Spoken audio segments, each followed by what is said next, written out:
RuthAnne, good morning. Nice to meet you. How are you? I'm doing very well. Thank you so much for talking to me this morning. Oh, thank you for having me. This is fun. So, are you staying home, staying safe during the pandemic? I am. I've been in the house for about a month. Uh, a couple trips to the grocery store, and that's about it. I've actually gotten a lot of writing done, though. Although they're rough drafts, and they're worse, or my rough drafts are even worse than normal because I think the brain is sort of swirling with other things in it, and then I reread them and I go, ooh, who did that? Well, I have to admit, we are in crazy times right now, but a lot of people are staying home and they're reading books. So, your new book, Girls Sailing Aboard the Western Star, this really happened. This is a journal you kept while sailing around the world with your family. Yes, they are. I mean, I wish I was a better writer when I was younger. I would have just published those, but they needed a little work. so this is where we got. But all I did was just went back in time in my brain and put in the details that were lost in that journal, and it was an amazing trip. So. And how long was your journey around the world? We were supposed to be on the boat for a year, but it lasted 9 months. Life happened. But it was 9 months alone on the boat with my mom, dad, brother, and a captain. So, go back, way back to that time when you were a teenager and your family came in and sat you down and said, "We have something to tell you. We're going on a trip around the world." Tell me about that moment. It was pretty surreal. I don't think we thought it was real. Like, I remember DJ and I looking at each other going, no. But we have all this, all our things and our animals, and I had horses, and we were doing horse shows like crazy. And we're looking at them like, you're kidding, right? Because we normally do. We had a smaller sailboat in San Diego, and we'd go down to Cabo and just sailed all over the place. If we went up north or went south, we were, on our vacations, we'd go on this little sailboat but living on a boat, it just blew our minds. But we did it. we had to sit down and take it. And I mean, back then, I guess you could say, 12-year-olds, you just kind of go, okay, and go with the flow. And this was the 1970s. This was old school sailing. No GPS, no internet, no cell phones. It was old school. Yeah, there was a little bit of sonar. We had, but we used the sextant to, navigate. It was very old school. We had a depth finder on the boat, and that really saved us. So how did you get along with your big brother on the trip? I'm a little brother, so I know I terrorize my sister a lot. So tell me about your relationship with your brother. Well, I have some favorite sayings in that journal. Is like, he hasn't pushed me overboard yet. And he hasn't fed me to the sharks, although I'm pretty sure he wanted to several times. But that was your thank you in the beginning of the book. You thank your parents for not pushing overboard. What kind of child were you? No. It was thank you to my mom and dad, and then it said thank you to Daryl or DJ for not throwing me overboard. I think that's how it reads. yeah, and thank you to Daryl for not tossing me overboard. So sailing around the world, you had to have so many good moments and bad. Can you remember a terrifying moment during the trip? Scuba diving, there was a moment of panic. I was only maybe 30 feet, 40 feet down. My regulator stopped working. And I was 12, and I panicked, and thank goodness, my dad saw me and just grabbed a hold so I wouldn't do anything dumb, and he handed me his second regulator, and all was fine. But it was, that was probably one of the scariest moments for my life. There were others that there's a time where Daryl and I were sitting on the front of the boat, the bowsprit, and looking down into the water, and it was like that was the best seat in the house, I would say, on the boat. And we were dangling our feet off the edge, and it seemed so weird that the ocean seemed a bit close, like the bottom of the ocean, I should say, felt close.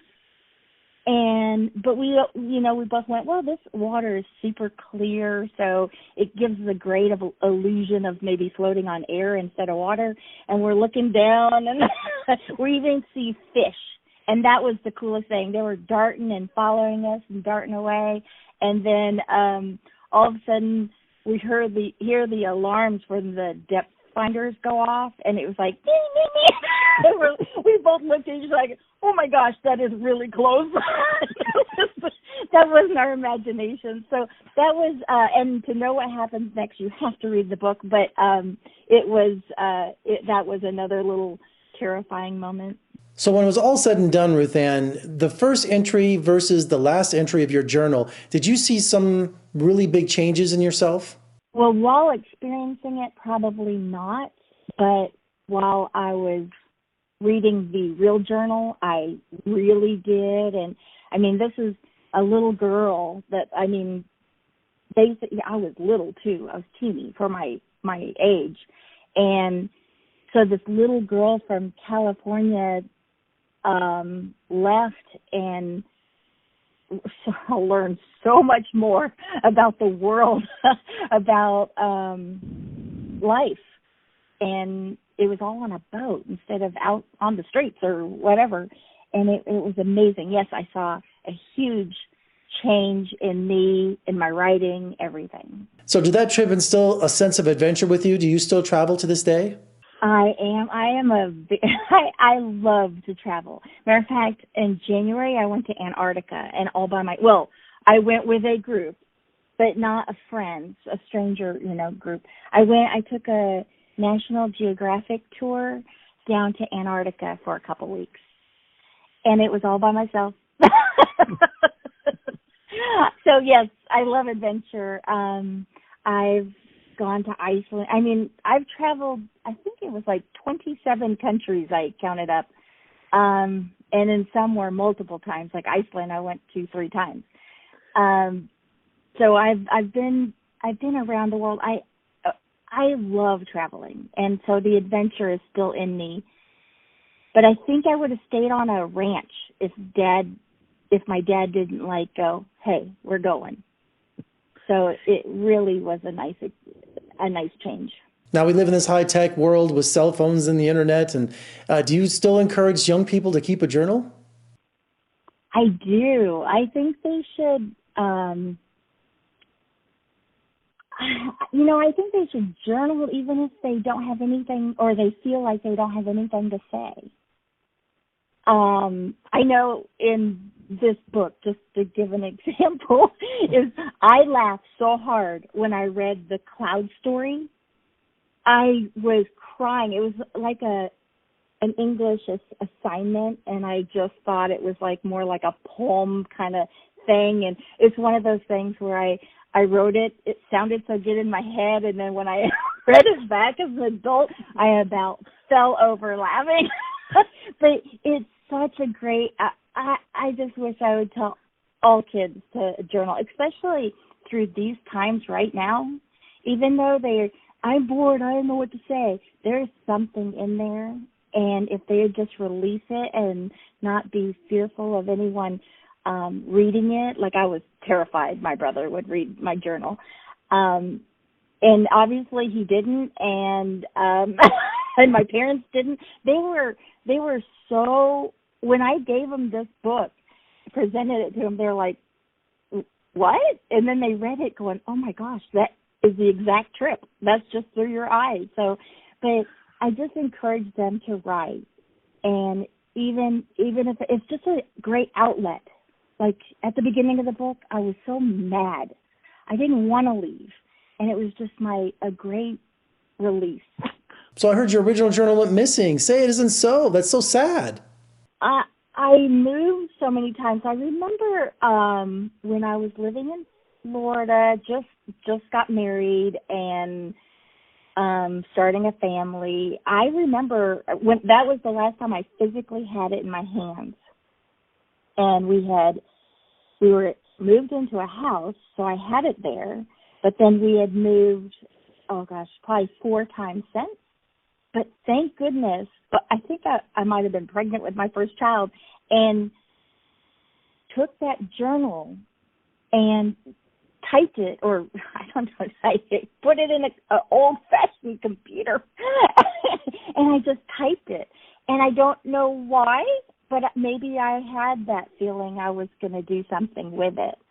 And thank goodness, because I found that document in an old computer on an old file. And I was like, this is it. But all the boxes I've gone through and all the moves, I never did find that journal again. Well, I'm so glad you copied that journal. RuthAnne, thank you so much for joining me today. And I wish you all the best of luck on your new book. Thank you so much for having me and talking with me.